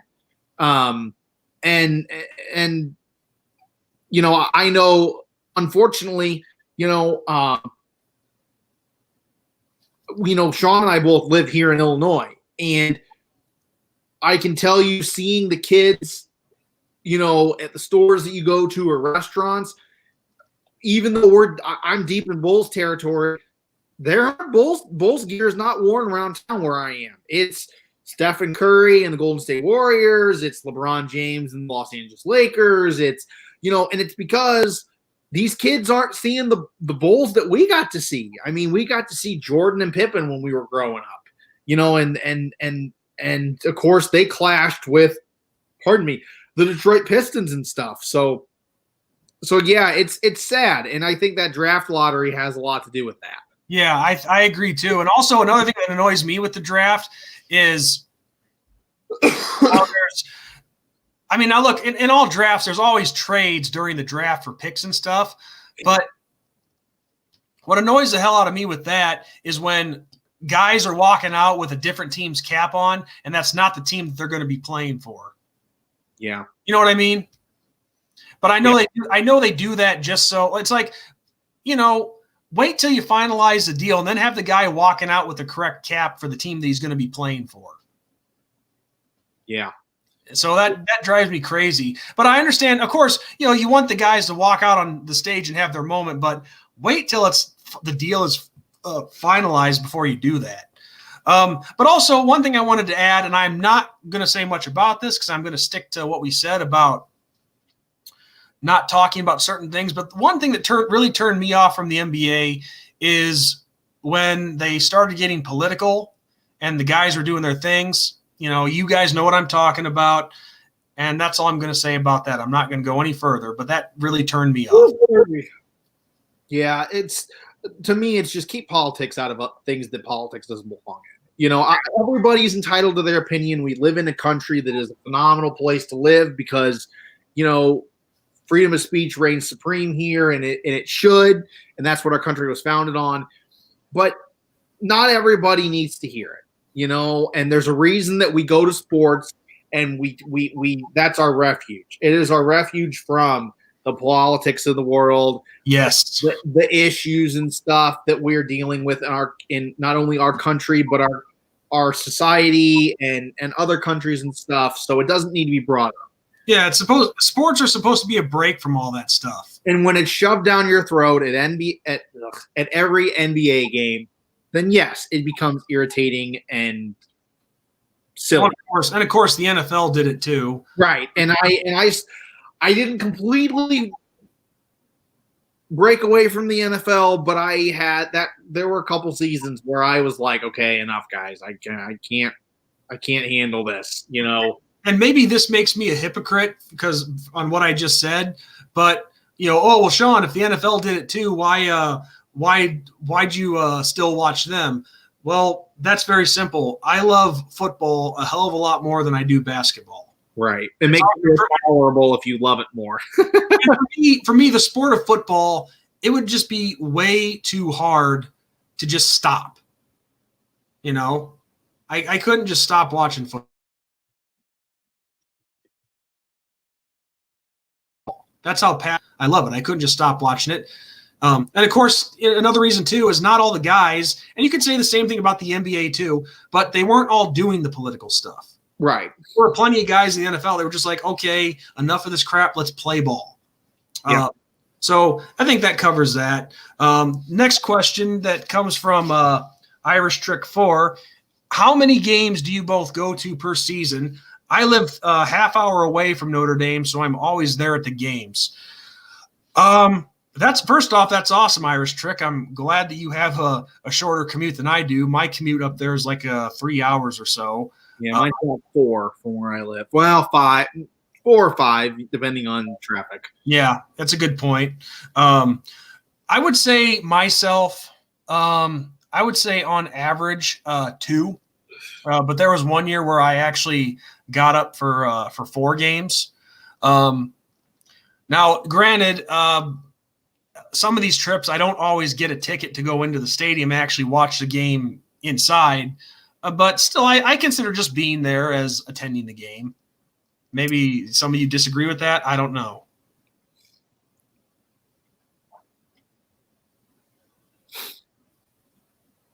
Oh, go ahead, Ben. It's all you. Oh, yeah. Well, I don't get up a lot. I really don't. I've only been there a handful of times. So, I mean, this year I'm trying. Unfortunately, the year that I really am trying is the year that we have COVID-19. So that's that. But right now I'm looking to go to one this upcoming season. So we'll see.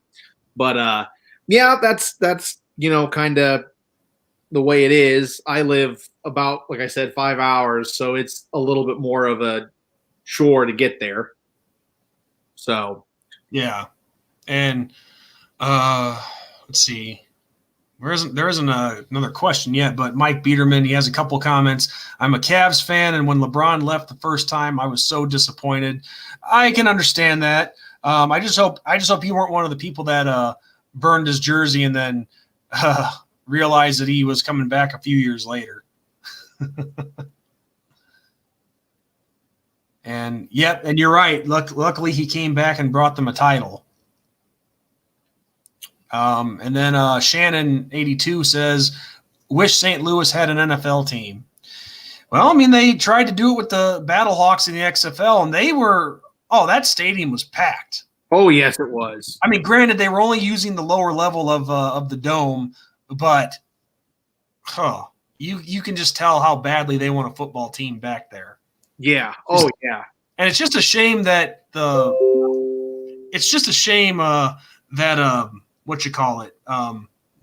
the Rams had to leave. Yeah, it was a whole thing. Yeah, I'm not gonna get too much into that, but yeah, it was very unfortunate. My family's originally from St. Louis, so I had a vested interest in the Rams before they left, and I was a diehard Rams fan before they left, and I went to games. I went to at least 2 or 3 games every year. So yeah, I hope that St. Louis can get a team again. I think the XFL really showed that St. Louis is a great place for football. people tend to forget that there are two very big name, prominent Catholic private high schools in St. Louis that are always going for the state title in football. For you Notre Dame fans, you know of one of them. They produced Jordan Johnson, the Smet Jesuit. They are always going against CBC, Christian Brothers College in St. Louis, and of course SLU High, which feeds into SLU University there in St. Louis. So, they're always going for football championships, high school wise. So yeah, St. Louis is a great city for football. And I do believe with the success of the XFL that there could very well be a St. Louis team football wise on the horizon. And the only thing that would be tough about that is, I just would think that if they get another team back to St. Louis, it would have to be a team moving from another division, because I don't know if you can really have 33 teams. Yeah, have 5 teams in one division and then the rest all have 4. Yeah, baseball did it for a while, so. That's true. That's true. But it's just concerning because if you expand, then you would have to add an expansion team for every division, which that would be pretty tough to do. But you're right, though. I mean, I'm sure they could get away with one team having or one division having 5 teams. So, but anyway, the next question that we have here. Well, first off, Mike Biederman says again, I'm in Ohio, and unfortunately for me, I live about 4 to 5 hours away. I understand that. It's definitely a trip, Mike. So I hear where you're coming from. But Irish Trick 4 says the biggest win. He asks, what is the biggest win under the Kelly era? Gosh, that's a tough one. You're right that Oklahoma in 2012 was a big one. But I think I'm going to go back to his first year with us. And I'm not saying that this is the biggest win, but I think this was a very significant win that helped really get Notre Dame started into getting back to where they are now, getting back to being an elite program. But Brian Kelly's first season in 2010, and I was at this game, and I have the you guys can see my collection of ticket stubs here. I have it. It's the second one right here. Notre Dame against Utah in 2010. Now, Utah was ranked 5th coming into that game. And of course, everybody was counting us out because it had been a rough start to the season. 2010, there was a lot of off the field shit that was going on at Notre Dame, with the scissor lift accident and the whole thing with Prince Shembo and that girl. And it just was a bad time, just the morale was down. But the Irish come into that game, and it was a very rainy day. So we had the ponchos out. But Notre Dame comes into the game that day, and they beat number 5 Utah 28-3. So it was great because the fans rushed the field. It was a big key win that got us going. And then we ended up going on to beat USC that year for the first time in several years since 2001. But yeah, I mean, other games that come to mind, Oklahoma in 2012 was huge. The couple times that we beat Michigan, Michigan in 2018. What was another one?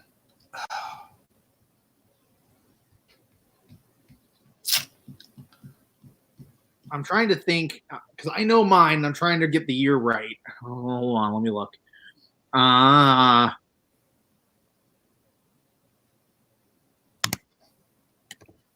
Well, of course, this wasn't a highly ranked team, but USC, when we beat them in 2012 to go to the national championship that sealed the deal.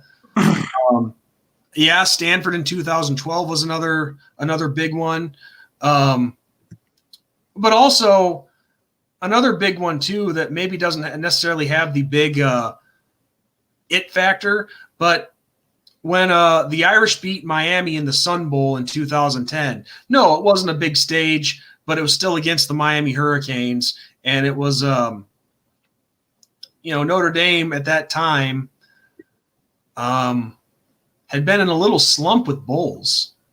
Well, yeah, a little bit, because let's see, 2008, a couple years prior, they won the Hawaii Bowl over Hawaii, and that was their first bowl game win, period, since when was the last time they'd won a bowl game prior to that? I don't know. I do know my answer, though. I figured it out finally. Actually, no. The 2008 Hawaii Bowl, come to think of it, that was their first bowl game victory period since the 94 Cotton Bowl. That's crazy.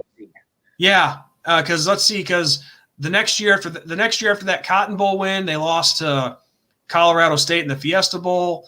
Then they lost to Florida State in the Orange. 96, they didn't go to one. Then the Independence Bowl lost to LSU. Gator Bowl lost to Georgia Tech. So yeah, that's accurate. So for me, and this is going to be my last question, and then I'm probably going to have to be getting going, guys. Sure. For me, it is the 2014 31-0 victory over Michigan would be, to me, the biggest win in the Kelly era, because people don't realize that was the first time Michigan as a program was shut out in 30 years. So, I mean, for all the beatdowns that they've laid on people and vice versa that people have laid on them, we were the first team in 30 years to completely shut out Michigan. So to me, that was like the greatest victory in the Kelly era. Because remember, Michigan had played Alabama, Southern Cal, Penn State, Ohio State, us, a whole bunch of times, and not once did one of those teams shut them out except us. Yeah, and that was a very special win. I was on campus that day. We had made the trip up for it. And Irish Trick, yeah, you're right. I just looked it up. Utah was ranked 14th, so my bad. They were not a top 10 team, but they were top 10 the week before, and they had lost to who did they lose to? I think it was maybe Boise State. But they were number 5 the week before. And then that loss knocked them down to 14 to 14. So you're right, but still, it was a big game. That was our first win over a ranked opponent in a long time as well. Yeah. But yeah, Michigan State 2013. That too is a major win that is very forgotten. Because I forget where they were ranked, but yeah. But of course, another big one, Michigan State. I got to say, 2006 against them as well. That was a big one. That was a big one, and then yeah. So yeah. All right, guys. We will we'll give you guys another I don't know, you think 3 minutes is fair, Ben? Yeah, 3 more minutes. We'll give you guys 3 more minutes to see if there's another question. Just because there's a delay, and then we're probably going to wrap it up. Because I know you want to probably get to supper, right, Ben? Yeah. I'm getting kind of hungry as well. Getting mighty hungry. But I'm still trying to decide what I want to have tonight. Because I remember, because I wasn't quite sure, like when we beat Michigan 31-0, if like that was the first time in a long time, like when the last time Michigan had actually been shut out, So I'm like, man.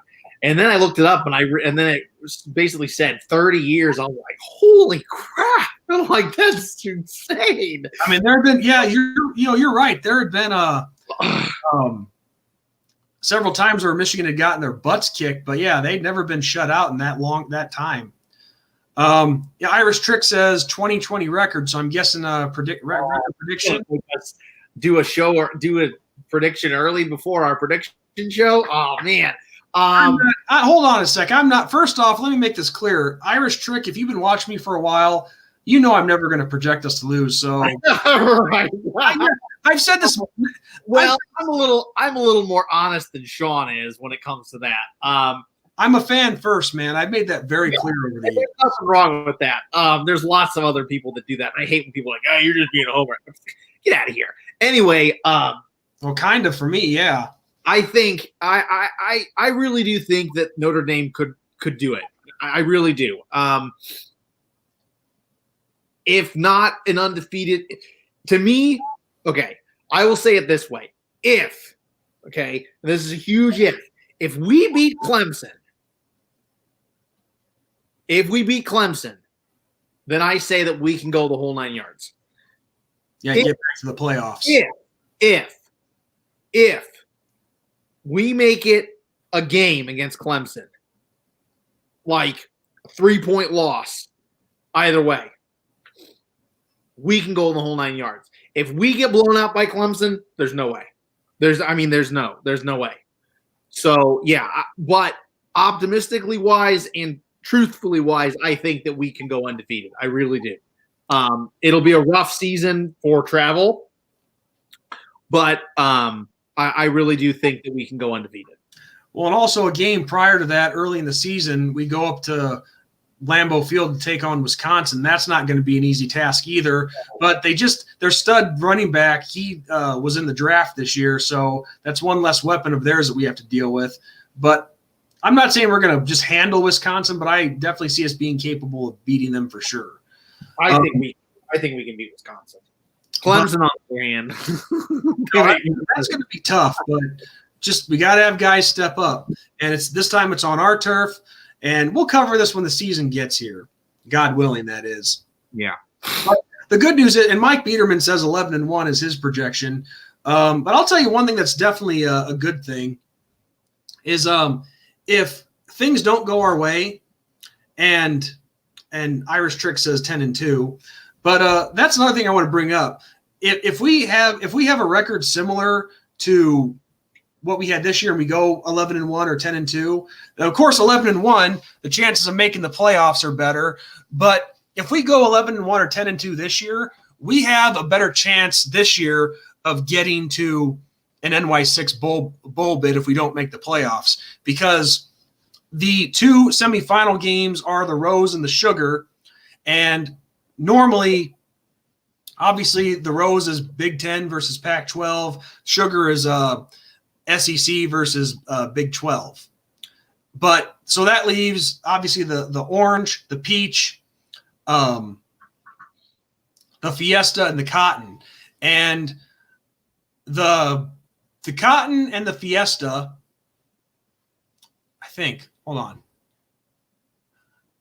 No, I'm sorry. The Fiesta and the Peach Bowl are both at large versus at large. Yes. Orange Bowl is ACC versus Big 12. I thought it was at well, actually, I take that back. It's ACC / Notre Dame versus Big 12. Big 12. I thought it was SEC, but I guess Big 12. Okay. Well, regardless, so that's so anyway. And then the Cotton Bowl is also at large versus at large, but it's actually at large versus the best group of 5 team, the highest ranked group of 5 team. So, but still, that's 1, 2, 3, 4, 5. That's 6 slots for us to make an NY6 game if we were to go 10-2 or 11-1 and not make the playoffs. Right. So the chances of us making an NY6 with those records is a lot better this year or this upcoming season than it was last season. Yes, that is very true. But now one last thing I want to ask, and because I'm not sure about this, but the best the highest ranked group of 5 slot, is that always the Cotton Bowl, or could it switch to one of the other at large? I think it can switch. It can switch? Okay. Because I'd have to get more into that. I don't know that off the top of my head. Yeah, because let's see. When Central Florida won it, was that when Central Florida won their NY6 appearance? What bowl game was that? That was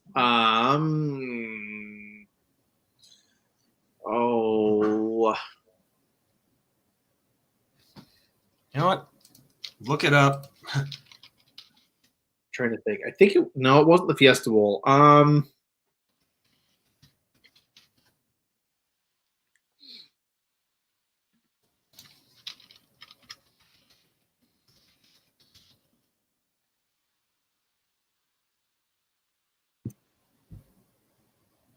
Oh, it was a Peach Bowl. Oh, okay. Yeah, that's right. Because they were playing. Wasn't it Auburn? Yeah, it was Auburn. Okay. So then yeah, that shows the group of 5 slot can switch between Irish. Northern Illinois did go to Fiesta Bowl. They played Florida State. No, actually, that was the Orange Bowl. Or was it the Orange Bowl? That's right. Yeah, because that was the same. That was the national championship run. I was down there for that. Yeah. So Florida State handled them pretty good, though, unfortunately. But yeah, it was a crazy season for Northern Illinois. I remember that. They had a hell of a quarterback. Too bad he never did anything after that. But yeah, that was crazy, and a lot of people here in Illinois, they were sure excited about that. So yeah, and we actually have Northern Illinois coming up on the schedule here in a few years. Yeah, it'll be a lot of fun. And I'm not sure if it's on the road or if it's at South Bend, but I can tell you one thing. If it's up in DeKalb, I'm definitely making the trip for that. Dude, I'll make the trip no matter what. Northern Illinois is nothing to scoff at, man. They play everybody tough.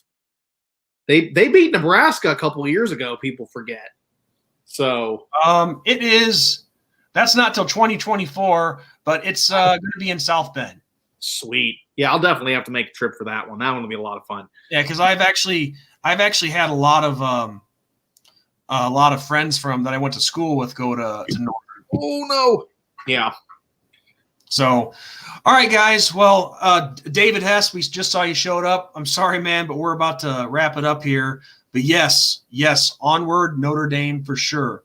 And so, yeah, guys, thank you so much for joining us for our first stream in the two Irish brothers.